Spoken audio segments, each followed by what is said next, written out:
اعوذ باللہ من الشیطان الرجیم بسم اللہ الرحمن الرحیم رب اشرح لی صدری ویسر لی امری واحلل عقدۃ من لسانی یفقہوا قولی اللہم فقہنا فی الدین اللہم انی اسألک علما نافعا وعملا متقبلا ورزقا طیبا رب زدنی علما۔ سورۃ الکافرون مکی صورت ہے یہ بھی، اور کافرون کافر کی جمع۔ بڑی فضیلت والی صورت ہے یہ، اس لیے کہ اس میں شرک سے برات یعنی بری الذمہ ہونا اور خالص اللہ کی عبادت کرنا، یہ اس کا ٹاپک ہے۔ آپ صلی اللہ علیہ وسلم طواف کی 2 رکعت میں، آپ کو پتہ ہے نا، طواف کر کے جو ہم 2 رکعت پڑھتے ہیں تو ان میں آپ صلی اللہ علیہ وآلہ وسلم سورۃ الکافرون اور سورۃ الاخلاص پڑھا کرتے تھے۔ پھر فجر کی سنتوں میں بھی آپ صلی اللہ علیہ وآلہ وسلم سورۃ الکافرون اور سورۃ الاخلاص پڑھتے تھے، اور مغرب کی سنتوں میں بھی پڑھتے تھے۔ اسی طرح وطروں میں بھی آپ صلی اللہ علیہ وآلہ وسلم نے یہ سورت پڑھی ہے۔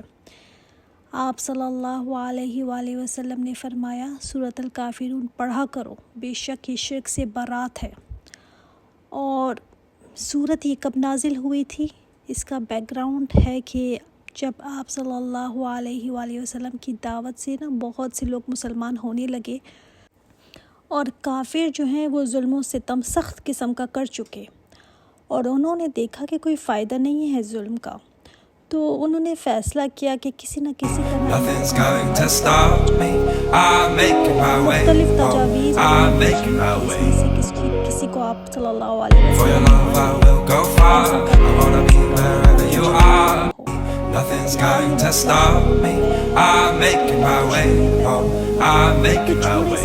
سب چیزوں کو For your love I will go far. I wanna be wherever you are. Nothing's going to stop me. I'm making my way home. I'm making my way. کبھی کہتے کہ آپ For your love I will go far. I wanna be wherever you are. ان کو جب کوئی Nothing's going to stop me. I'm making my way home. I'm making my way. لیکن جب کوئی بات بنتے ان کو For your love I will go far. I wanna be wherever you are. آپ صلی اللہ علیہ وسلم کی خدمت میں حاضر ہو کر کہا کہ ہم آپ کے پاس ایک تجویز لے کر آئے ہیں، اس میں آپ کی بھی بھلائی ہے، ہماری بھی بھلائی ہے۔ سب چیزیں چھوڑیں، ایسا کرتے ہیں کہ 1 سال آپ ہمارے معبود و لات اور عزیٰ کی عبادت کیا کریں، 1 سال ہم آپ کے معبود کی عبادت کر لیا کریں گے۔ تو اس کے اوپر یہ صورت نازل ہوئی اور بتایا گیا کہ توحید پر تو کوئی کمپرومائز نہیں، نو کمپرومائز۔ بتا دیا گیا کہ جو تم کہہ رہے ہو نا، سوال ہی نہیں پیدا ہوتا۔ انہوں نے یہ بھی کہا تھا کہ اگر آپ اس پر نہیں مانتے تو بس آپ اتنا صرف مان لیں کہ یہ بھی ہمارے کوئی خدا ہیں، کوئی حیثیت رکھتے ہیں، تو ہم پھر آپ کی خدا کی عبادت کر لیا کریں گے کچھ۔ تو اللہ تعالیٰ نے فرمایا کہ یہ تو ہوگا نہیں، اور آپ صلی اللہ علیہ وسلم اگلے دن ہی حرم گئے۔ یہ لوگ بیٹھے ہوئے تھے، وہاں پر جا کر آپ صلی اللہ علیہ وآلہ وسلم نے یہ صورت ان کو سنائی، تو یہ سن کر وہ اتنے غصے میں آ گئے نا، آپ صلی اللہ علیہ وسلم کو انہوں نے برا بھلا بھی کہا۔ دیکھتے ہیں صورت کو۔ بسم اللہ الرحمن الرحیم۔ قل یا ایھا الکافرون، آپ کہہ دیجئے اے کافروں۔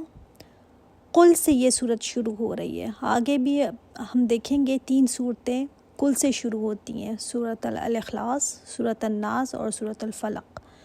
قرآن پاک میں 5 صورتیں ہیں جو قل سے سٹارٹ ہوتی ہیں۔ آگے انشاءاللہ ہم ان صورتوں کو دیکھیں گے، اور سورۃ الجن بھی ہم پڑھیں گے جو قل سے سٹارٹ ہوتی ہے۔ تو کہا گیا قل یا ایھا الکافرون، کہہ دیجئے، آپ سنا دیں ان کو اے کافروں۔ یہ اے کافروں کب کہا گیا؟ ایسے نہیں کہ ہم بھی چلتے پھرتے کسی کو کہہ دیں کہ اے کافر۔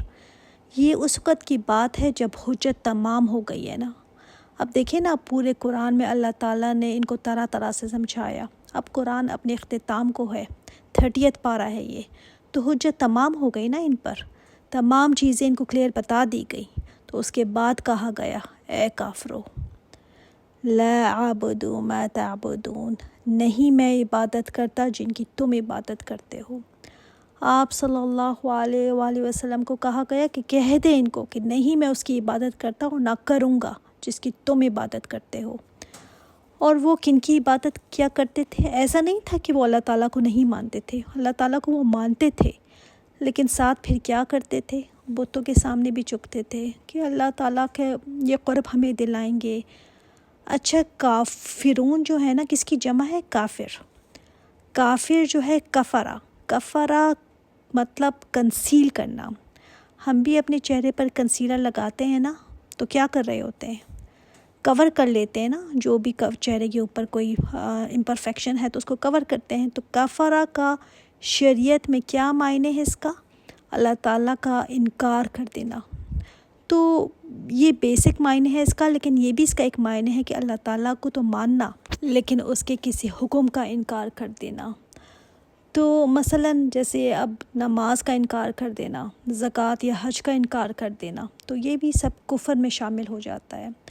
لیکن ہمارا یہ کام نہیں ہے کہ کسی کو بھی پکڑ کر کافر کہنے لگیں کہ فلاں کافر تو فلاں کافر۔ ہاں، جنرل ہم بات کر سکتے ہیں کہ جو اسلام کے احکامات کو نہیں مانتا وہ کافر ہے، یا جو حدیث کو نہیں مانتا، یا جو آپ صلی اللہ علیہ وسلم کو آخری نبی نہیں مانتا وہ کافر ہے۔ تو یہاں کلیئر کر دیا گیا کہ اسلام اور کفر میں کوئی میل نہیں، کوئی میچ ہے ہی نہیں۔ لا عابدو، لا کہا گیا۔ بعض لوگ کہتے ہیں کہ مسلمانوں کو تو بس اپنا دین ہی ٹھیک لگتا ہے، تو یہی بس کہتے رہتے ہیں کہ ہمارا دین ٹھیک ہے۔ ہاں، ہم نہیں کہتے، اللہ تعالیٰ نے بتا دیا یہاں پر، مسلمان اللہ کی عبادت کے علاوہ کسی اور کی عبادت کو جائز نہیں سمجھتا۔ کبھی دل میں آئے نا سوچ میں کہ واقعی میں ایسے ہمیں نہیں کہنا چاہیے کہ ہمارا ہی دین ٹھیک ہے، نہیں، یہی حق بات ہے، یہی صحیح بات ہے۔ مسلمان اسی پر دوسروں سے ڈیفرنٹ ہیں کہ وہ صرف ایک اللہ کی عبادت کرتے ہیں اور صرف اسی کے حکم کو مانتے ہیں اور اس کے ساتھ کسی کو شریک نہیں کرتا۔ وَلَا أَنْتُمْ عَابِدُونَ مَا عَابُدُ، اور نہ تم عبادت کرنے والے ہو جس کی میں عبادت کرتا ہوں۔ انہوں نے تو آفر دی تھی نا کہ آپ مال لے لیں، سرداری لے لیں، بس آپ مان جائیں کہ ہمارے بت بھی کچھ حیثیت رکھتے ہیں۔ تو جو انہوں نے کہا تھا کہ 1 سال آپ ہمارے معبودوں کی عبادت کر لیا کریں، 1 سال ہم کر لیا کریں گے، تو اللہ تعالیٰ نے کہا کہ یہ صرف کہنے کی بات تھی، ایسا نہیں تھا۔ تو وَلَا أَنْتُمْ عَابِدُونَ مَا عَابُدُ، تم کبھی بھی اس رب کی عبادت نہیں کرو گے جس کی میں کرتا ہوں، کیونکہ اس عبادت میں تو تمام شریکوں کو چھوڑنا پڑتا ہے نا، ان سے ہٹنا پڑتا ہے، ان کو نیچے کرنا پڑتا ہے، تو تم کبھی بھی یہ نہیں کر سکو گے۔ وَلَا أَنَا عَابِدٌ مَا عَبَدتُّمْ، اور نہ میں عبادت کرنے والا ہوں جس کی تم عبادت کرتے ہو۔ عابد کون ہوتا ہے؟ عبادت کرنے والا، یعنی نہ آج نہ کل اور نہ کبھی میں عبادت کروں گا جس کی تم عبادت کرتے ہو، جن کو تم پکارتے ہو۔ اور آپ صلی اللہ علیہ وسلم نے اسلام کے آنے سے پہلے بھی کبھی بت پرستی نہیں کی تھی، پہلے سے ہی سالم طبیعت کے مالک تھے۔